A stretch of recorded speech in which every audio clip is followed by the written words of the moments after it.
The sun hung low in the sky, casting long shadows across the quiet suburban street as the day drifted towards evening. Jack Porter, a weary teenager with a sharp gaze and nimble fingers, slunk along the white picket fences, his eyes roving over the well-manicured lawns and pristine facades. He was a fox in a henhouse, always on the prowl for an easy score. His keen eye caught on a particularly grand house, its large ornate window glinting invitingly. There, on a shelf, sat a shimmering bag gold coins.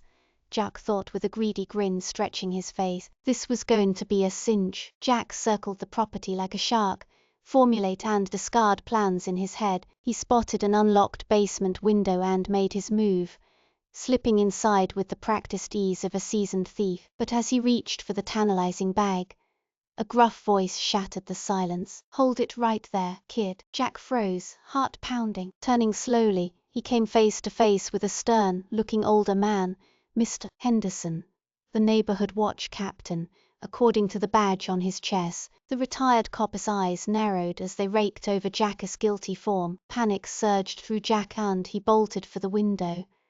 But Henderson was quicker than he looked. "Don't even think about it, boy." In the confusion of his hasty retreat, Jack's hand brushed a small, dark bag on the shelf. He grabbed it without looking and dove out the window just as Henderson's meaty fist closed around empty air. Jack hit the ground running, the strange bag clutched to his chest. He didn't slow until he put several blocks between himself and that house of horrors. Panting, he finally dared to look at what he'd grabbed in his haste. The bag was small and soft, made of some kind of dark, shimmery material, and whatever was inside, it pulsed. With a trembling hand, Jack reached in and pulled out a single bean. It glowed with an otherworldly light, thrumming with barely contained energy. What the hell had he just stolen? Jack stared at the bizarre bean, a bewildered expression frozen on his face as the first tendrils of magic began to unfurl around him, unseen. His life was about to get a whole lot weirder.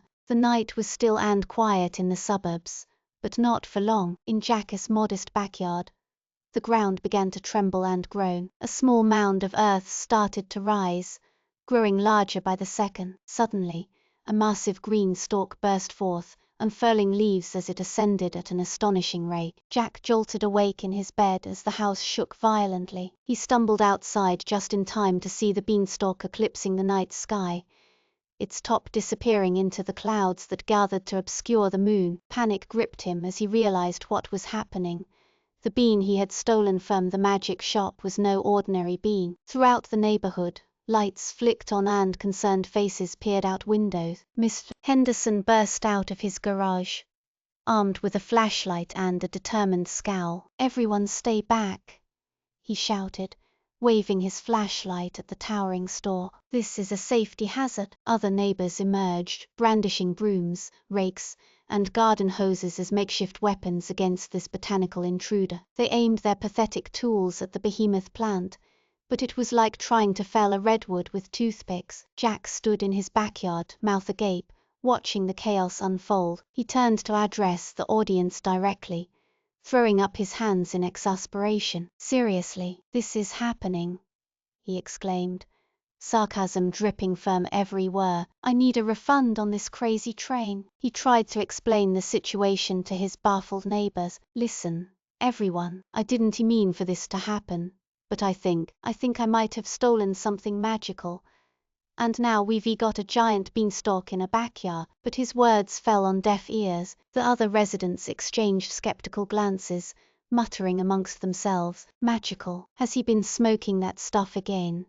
Someone whispered. "This is just a plant, Jack," Mrs. Abernathy said sternly, "not some fairy tale come to life." Jack's frustration boiled over. He had tried the reasonable approach, but clearly, these people needed more convincing. A mischievous glint appeared in his eye as he decided to take matters into his own hands. "Okay, fine," Jack yelled, stomping towards the beanstalk. "You don't believe me? I'll show you." He reached out and grabbed a massive leaf, pulling himself up onto the stalk with surprising strength. The neighbors gasped, their jaws dropping open in shock. "Jack, get down from there this instant," Mr. Henderson ordered, but Jack just laughed. "No can do, Captain," he called down, grinning wickedly. "I've got a giant to see about a refund." With that, Jack began to climb, disappearing into the swirling clouds as the beanstalk carried him towards an uncertain fate. And the next chapter of this bizarre adventure. Jack approached Mrs. Gable cautiously, knowing her reputation as the neighborhood's most formidable critic of the beanstalk. He found her in her immaculate garden, pruning roses with precise, angry snips. She eyed him suspiciously over her spectacles. "Mrs. Gable," Jack began, trying to keep his voice steady. "I think we got off on the wrong foot. This whole situation is a bit unusual," she harumphed, not taking her eyes off him. "Unusual. That monstrosity in your backyard is an abomination. It is casting some sort of spell over the neighborhood." Jack sighed and decided to take a chance. He stepped closer, lowering his voice conspiratorially. "You know what would really help, Mrs. Gable? A nice, warm muffin. One of your famous blueberry ones. I bet that could make everything feel better. Couldn't it?" The old woman paused, considering him with newfound interest. "What do you know about my muffins?" she demanded. Jack smiled, breaking the fourth wall slightly. "Come on, Mrs. Gable. Everyone in the neighborhood knows your blueberry muffins are legendary. I bet they could even make a giant beanstalk seem charming." She sniffed, but couldn't hide a small smile tugging at her lips. "You've got a silver tongue.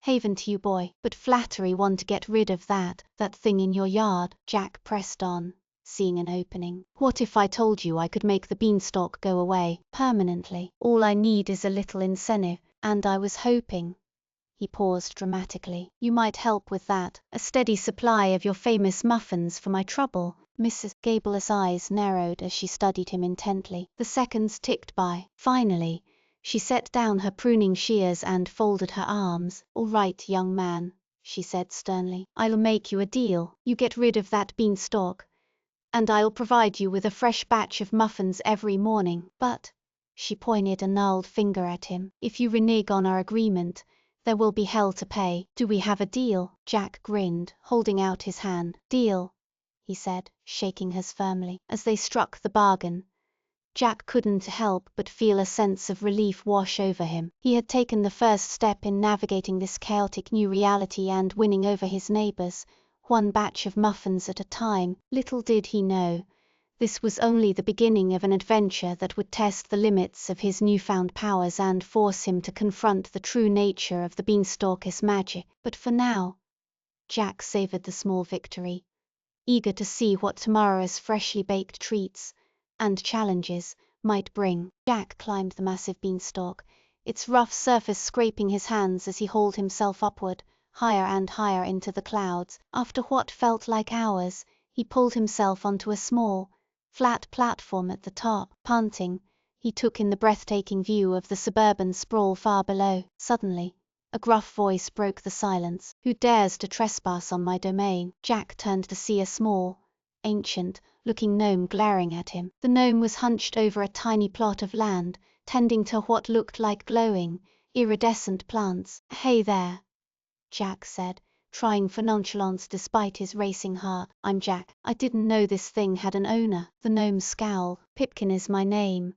and Guardian of the Beanstalk is my title. And you, boy, are in grave danger of losing more than just your way if you don't prove yourself worthy. Listen, I didn't mean any disrespect, okay? I'll just take what I need and—" Pipkin interrupted, wagging a gnarled finger. "Not so fast, young thief. To earn the right to stay, you must first prove your wit against mine in a riddle duel." Jack hesitated, but seeing no other choice, he shrugged. "Fine, bring it on, gnome." Pipkin rubbed his hands together gleefully. "Very well. I shall ask you 3 riddles. Answer them true, and you may stay. Fail, and you must return the stolen beans and restore balance." The gnome paused, considering his first question. Jack thought quickly, then muttered under his breath, "Oak, Jack, think. Riddle 1." He pulled out his phone, trying to consult Google, but of course, there was no signal. Frustrated, he shoved it back in his pocket just as Pipkin spoke again. "Riddle the first. I speak without a mouth and hear without ears. I have no body, but I come alive with the wine. What am I?" Jack scratched his head, then tried to break the fourth wall. "Oak audience, help me out here. What's the answer?" He waited, hoping for divine inspiration. but none came. Meanwhile, Pipkin watched him shrewdly, sensing Jack's desperate attempt at cheating. The gnome smiled slyly, confident in his next riddle. As the contest continued and Jack struggled to answer even with his unorthodox method, Pipkin grew more solemn. "You see," he said gravely between riddles, "this beanstalk is no mere plant. It is a conduit for all magic, a lifeblood that flows through our world unseen. Your greed has disrupted its flow, and the consequences could be catastrophic." Jack finally managed to get one answer right by pure luck, but it was clear he was in over his head. As Pipkin delivered his final riddle with a knowing smirk, Jack knew he had to find another way. With a heavy sigh, Jack realized the truth of Pipkin's words. His impulsive actions had set dangerous forces in motion, and now he would have to use more than just cunning and luck to set things right. The adventure was only beginning, and already the stakes had risen higher than any beanstalk. But for now, Jack had a riddle to answer and a grumpy gnome to appease if he hoped to stay in this strange new world and uncover its secrets. He took a deep breath and prepared to face whatever challenges lay ahead, both above and below the clouds. Jack stumbled back to the magic shop, the bag of beans clutched tightly in his fist, his mind reeling from the chaos he had unleashed. He burst through the door, startling the elderly owner who looked up from his book with a stern glare. I'm sorry," Jack stammered. "I didn't know these were magic beans. I thought they were just gold coins. Please, I'll return them." But as he reached into the bag to retrieve the beans, he found himself tumbling forward, falling through an invisible barrier. Suddenly, he was standing in the middle of his neighborhood again, the colossal beanstalk looming behind him. "Cut. That is a wrap," Jack said to no one in particular, gesturing at the imaginary camera crew. He turned to address the audience directly. "Look, folks, I made a mistake. I didn't mean for any of this to happen. I'll just return these beans and everything will be back to normal." He tossed the beans back towards the shop, but they bounce off an invisible wall and clatter to the ground at his feet. He tried again with the same result. Panic rising in his chest, Jack started to pace. Okay, let us try this again," he said, forcing a smile for the audience. "I'm Jack Porter, your average suburban thief who stumbled into an extraordinary situation. I'll get this sorted out, and we can all go back to our regularly scheduled lives." But no matter how many times he tried to return the beans or explain his predicament, Jack found himself trapped in a Groundhog Day-like loop. He'd toss the beans, they'd bounce back, and he'd be forced to start his apology anew. Exhausted and defeated, Jack finally sank to the ground, the bag of beans lying beside him. "Why, that was weird," he muttered sarcastically to the audience. Then, with a sigh, he reached out and touched one of the beans. Instantly, the beanstalk began to shrink, its massive form folding in on itself until it disappeared completely, leaving behind only a small sprout. The neighborhood looked normal again, as if the entire ordeal had never happened. Jack stood up slowly, brushing himself off. He glanced around at his ordinary surroundings and felt a sudden wave of appreciation wash over him. His life may not have been perfect, but it was familiar, and with a wry smile, Jack turned to face the audience one last time. "Well, folks," he said softly, "I guess I'll just stick to petty theft from now on. Magic is way too much trouble." He walked away then, leaving behind the magic shop and the strange adventure it had brought him. But as he caught his reflection in a store window, Jack couldn't help but chuckle under his breath. "Well, that was weird," he whispered to himself, shaking his head. Then, with a smirk playing at the corners of his mouth, he continued on his way, forever changed by the bizarre journey he had undertaken.